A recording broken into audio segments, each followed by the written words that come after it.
Paid crash course पर आप सभी का स्वागत है। एक बार फिर से हम लोग भारत के इतिहास पढ़ रहे थे और भारत के इतिहास में हम लोग बौद्ध धर्म तक पढ़ चुके थे। आज जैन धर्म के बारे में पढ़ेंगे, फिर इससे आगे की बातें शुरू करेंगे।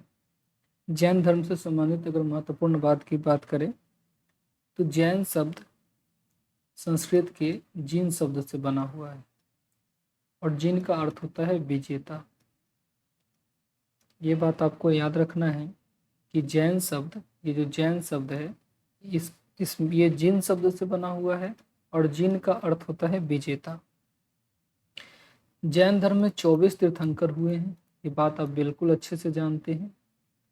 तीर्थंकर हुए हैं। सबसे पहले तीर्थंकर के रूप में बात करें तो सबसे पहले तीर्थंकर है ऋषभदेव।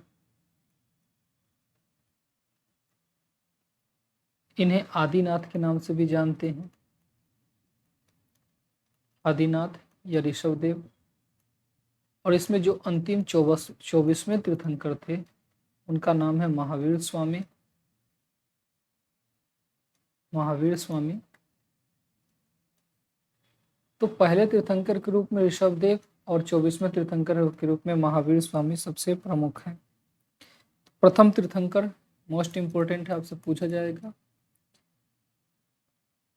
इन्हीं को आदिनाथ भी कहा जाता है, इन्हीं को वृषभनाथ भी कहा जाता है, ये भी ध्यान रखेंगे। एक तीर्थंकर आपको और बहुत बहुत महत्वपूर्ण रूप से याद रखना है, वो है 23वें तीर्थंकर, जिनका नाम था पार्श्वनाथ। इस पार्श्वनाथ का ऐतिहासिक साक्ष्य भी मिलता है, इसीलिए पार्श्वनाथ बहुत महत्वपूर्ण है। पार्श्वनाथ और महावीर स्वामी दोनों के इतिहास में प्रमाण मिलते हैं, बाकी किसी के नहीं है।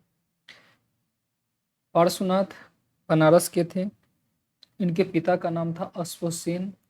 के पिता का नाम था अश्वसेन, जो काशी के राजा थे।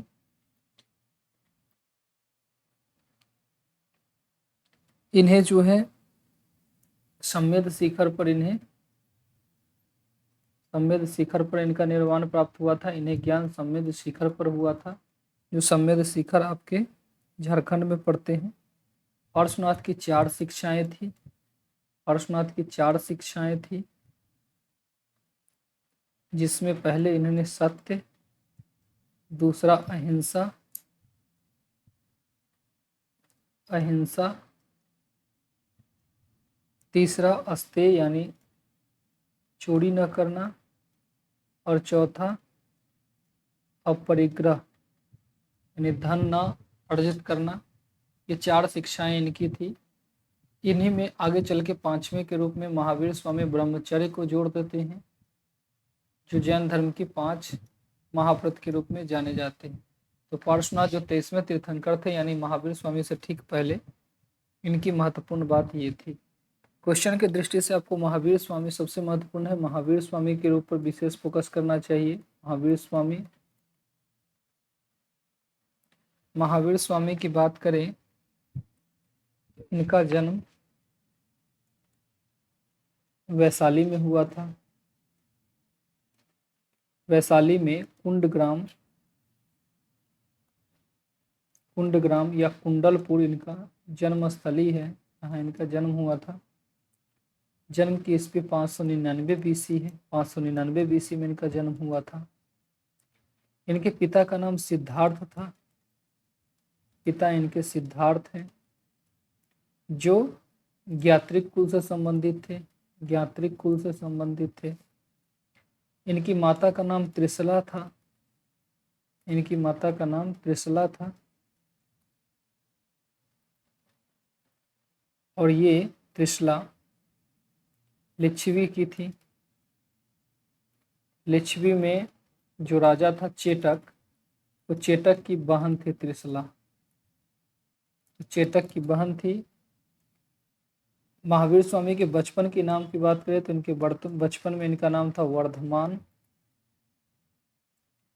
इनकी पत्नी थी, इनकी पत्नी का नाम मिलता है यशोदा। जो कुंडिन्य कुल की थी।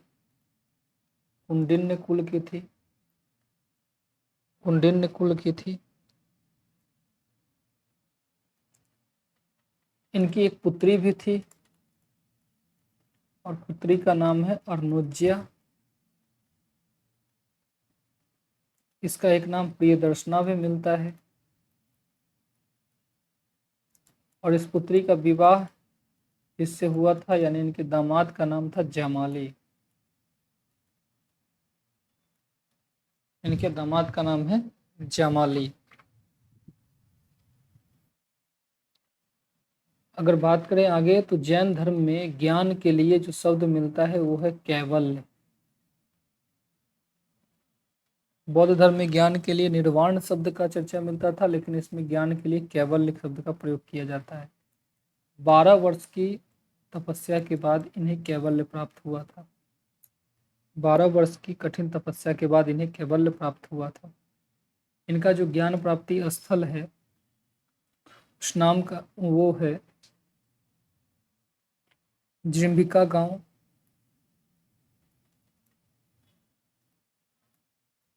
जिम्भिका गांव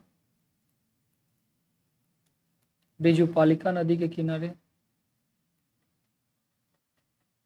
रेजुपालिका नदी के किनारे। और जो वृक्ष है, जो वृक्ष के नीचे इन्हें ज्ञान मिला था, वो था साल का वृक्ष। साल वृक्ष के नीचे। ज्ञान प्राप्ति के बाद इन्हें कई अन्य नाम से जाना गया। तो इनका नाम क्या क्या हो गया ज्ञान प्राप्ति के बाद? एक नाम इनका हो गया केबलिन, एक अरहत यानी योग्य हो गए ये। एक इनका नाम हुआ जिन, जो विजेता है। और नेक्स्ट निर्ग्रंथ, यानी जो बंधन रहित है, जिसके बंधन नहीं है। कैवल्य मिला, इसके बाद इन्होंने अपने सिद्धांतों का प्रचार करना चालू कर दिया। सबसे ज़्यादा जैन धर्म का जो प्रचार है वह इनके मामा श्री चेटक ने किया, जो लिच्छवी कुल के सरदार थे। इनका प्रथम शिष्य की बात करें तो इनका प्रथम शिष्य जामाली ही था। ये भी महत्वपूर्ण है, प्रथम शिष्य है इनका जामाली। आगे चल के इससे मतभेद हो जाता है, और मतभेद का जो कारण है वो सिद्धांत निकल कर आता है क्रियमाणकृत, यानी कार्य करते ही पूर्ण हो जाना। इसको लेकर के इनसे विभेद हो जाता है। जामाली फिर से एक नया सिद्धांत देते हैं जिसका नाम है बहुरतवाद। तो ये पहले शिष्य रहते हैं, बाद में मतभेद हो जाता है और ये बहुरतवाद का नया सिद्धांत देते हैं। विभेद हुआ था क्रियमाणकृत, इसका मतलब है कार्य होने पर पूर्ण माना जाएगा, न कि कार्य करते ही पूर्ण हो जाएगा।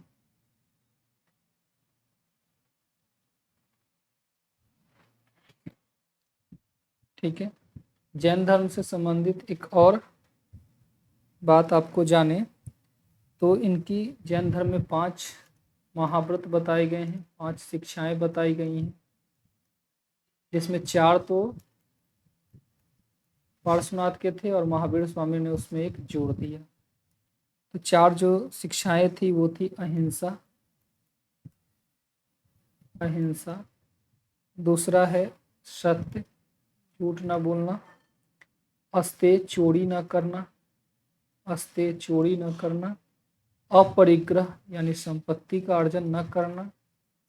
और नेक्स्ट ब्रह्मचर्य। ये 5 बड़ी शिक्षा थी जैन धर्म की।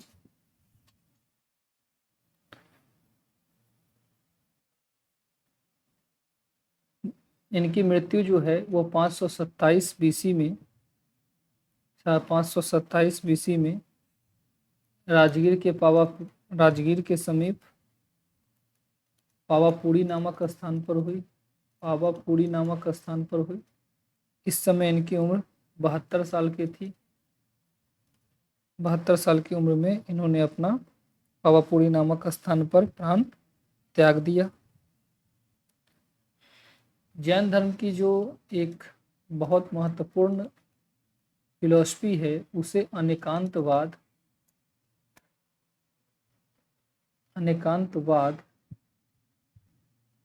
या स्यादवाद के नाम से भी जानते हैं। इसमें यह माना जाता है कि सत्य के अनेक प्रकार हो सकते हैं। अनेक प्रकार सत्य अपेक्षाकृत होते हैं। जैसे एक हाथी को, एक अंधे को एक हाथी खंभे की तरह दिखाई दे सकता है, जबकि रियल में वो हाथी होता है। तो इसके अनुसार इसमें माना जाता है कि सत्य अनेक प्रकार के हो सकते हैं। इसमें कोई एक नियमित सत्य को हम लोग नहीं मान सकते हैं।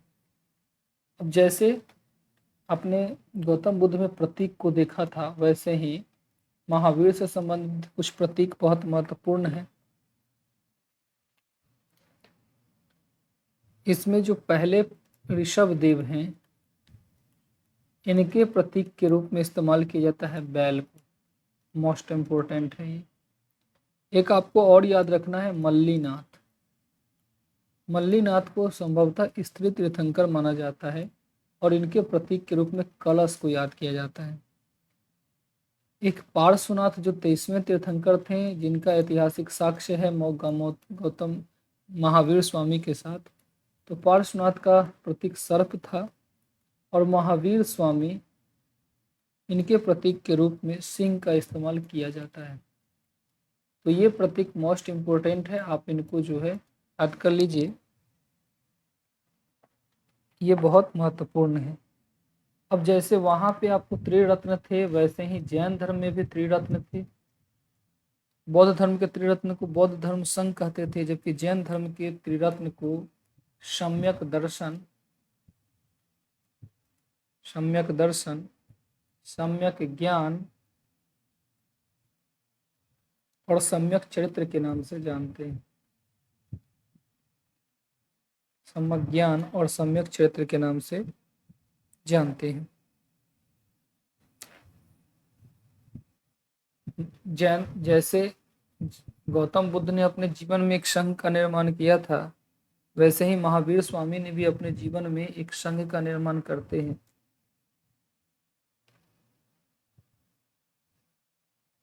महावीर स्वामी की जब मृत्यु हो जाती है तो जैन संघ का प्रथम अध्यक्ष सुधर्मन बनते हैं। सुधर्मन महावीर स्वामी की मृत्यु के बाद जैन संघ के प्रथम अध्यक्ष बनते हैं। जैन धर्म का अगर प्राचीनतम ग्रंथ की बात किया जाए तो वो है 14 पूर्व जैन ग्रंथ का सबसे प्राचीनतम ग्रंथ है।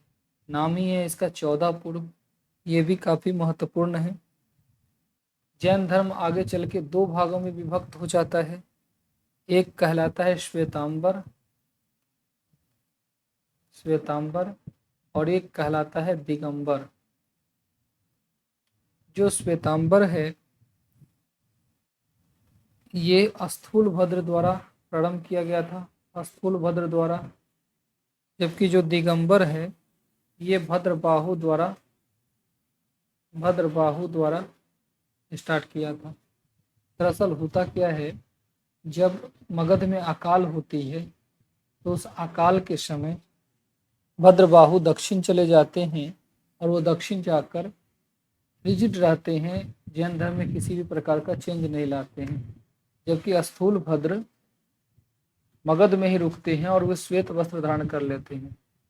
तो दिगंबर भद्रबाहु के साथ दक्षिण जाने वाले लोग थे, जबकि श्वेतांबर। अब दक्षिण जाने से भद्रबाहु के एक चीज़ और ध्यान रखेंगे, आगे चल के एक चंद्रगुप्त मौर्य होंगे। उन चंद्रगुप्त मौर्य को भी जो संलेखना विधि से प्राण त्यागने की जो नेतृत्व करेंगे, जो इनके आचार्य बनेंगे, वो भद्रबाहु ही होंगे। अब इसी प्रकार से जैसे बौद्ध सभाएं दो हुई थी, इसी प्रकार से जैन सभाएं भी हुई हैं और दो जैन सभाएं यहाँ पे होती हैं। दो जैन सभाएं यहाँ पे होती हैं। जो पहली जैन सभा होती है वो होती है 310 ईस्वी में। जो पहली जैन सभा होती है वो होती है 310 ईस्वी में, जबकि जो दूसरी जैन सभा होती है वो होती है 512 ईस्वी में। 310 बीसी में पहली जैन सभा होती है, जबकि 512 एडी में यानी ईस्वी में दूसरी जैन सभा होती है। प्रथम जैन सभा पाटलिपुत्रा में हुई थी। पाटलिपुत्रा में हुई थी, जबकि दूसरी जैन सभा वल्लभी गुजरात में होती है, वल्लभी में होती है। पहले वाले की अध्यक्षता स्थूलभद्र करते हैं, जबकि दूसरे वाले की देवादि श्रमाश्रमण नामक व्यक्ति अध्यक्षता करते हैं। देवादि श्रमाश्रमण अध्यक्षता करते हैं। पहले वाले में जैन धर्म के 12 अंगों को संकलित किया गया है, 12 अंगों को संकलित किया गया, जबकि दूसरे वाले में 12 अंग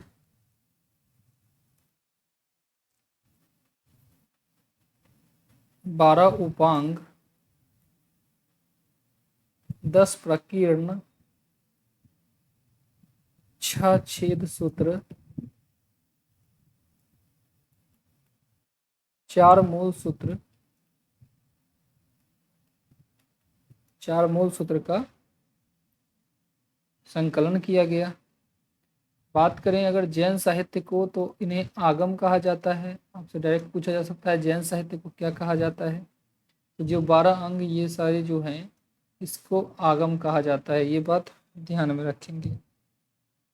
श्वेतांबर की बात करें तो श्वेतांबर और दिगंबर के बीच का मेन अंतर, जो यहाँ श्वेतांबर दिगंबर देखे हैं आप, इनके बीच का मत क्या है, तो श्वेतांबर लिबरल है, उदार है, जबकि दिगंबर रिजिड है, ये रिजिड हैं। दिगंबर लोग वस्त्र धारण नहीं करते हैं, इनके अनुसार स्त्री के लिए मोक्ष की संभव नहीं है। ये महावीर स्वामी को अविवाहित मानते हैं, ये मल्लीनाथ को पुरुष मानते हैं, जबकि श्वेतांबर ठीक इसके विपरीत है और ये थोड़े से उदारवादी हैं। ये श्वेत वस्त्र धारण करते थे, ये स्त्री को भी मोक्ष की संकल्पना रखते थे। तो ये सारी बातें इसमें काफ़ी महत्वपूर्ण हो जाती हैं। अगर बात करें हम, तो 1-2 पॉइंट आपको यहाँ पे और महत्वपूर्ण याद रखना है। जो शासक हैं, जो जिन्होंने जैन धर्म को संरक्षण दिया, उसमें एक अशोक का पौत्र संप्रति बहुत महत्वपूर्ण है। संप्रति ये अशोक का पौत्र था और ये उज्जैन से शासन करता था, उज्जैन से शासन करता था। तो जैन धर्म का प्रमुख केंद्र उज्जैन के रूप में संप्रति के शासनकाल में आया। दूसरी बात करें तो कलिंग का शासक चेदी, या कलिंग का चेदी शासक, चेदी राजवंश का शासक खारवेल, यह भी जैन धर्म का काफ़ी संरक्षक था। बात करें तो माउंट आबू का जो दिलवारा मंदिर है, अगर कुछ इंफ्रास्ट्रक्चर की बात करें, स्थापत्य की बात करें, तो माउंट आबू का दिलवारा मंदिर, माउंट आबू का दिलवारा मंदिर जो संगमरमर से बना है, यह जैन धर्म से संबंधित है। इसको बनाने का कार्य भीमदेव प्रथम का सामंत बिमल शाह ने करवाया था। बिमल शाह जो भीमदेव का सामंत था, उसे करवाया था। ये बात आपको याद रखनी है। एक और बड़े इसमें अगर मूर्ति में या मंदिर में बात किया जाए, तो एक आपके गोमतेश्वर की मूर्ति काफ़ी महत्वपूर्ण है। गोमतेश्वर की मूर्ति काफ़ी महत्वपूर्ण है। गोमतेश्वर भगवान बाहुबली थे, जो प्रथम तीर्थंकर ऋषभदेव के पुत्र थे, और इसका निर्माण चामुंडा राय ने करवाया था। चामुंडा राय जो गंग शासक रचमल्ल का मंत्री था। ठीक है, ये श्रवणबेलगोला कर्नाटक में स्थित है। श्रवणबेलगोला कर्नाटक में स्थित है। यहाँ हर 14 साल पे महामस्तकाभिषेक नामक एक बड़ा मेला लगता है। तो ये चीज़ें यहाँ पे हैं। तो इस तरीके से आपकी कुछ जैन धर्म की महत्वपूर्ण पॉइंट है जिसको आपको ध्यान रखना है। अब इसके बाद मौर्य काल आएगा, देखिए यहाँ दिखाएं आपको, मौर्य वंश आएगा, फिर गुप्त वंश, तो इसको आपको देखना है। चलिए, इस क्लास में इतना ही रहेगा, मिलते हैं अगली क्लास में, तब तक के लिए धन्यवाद।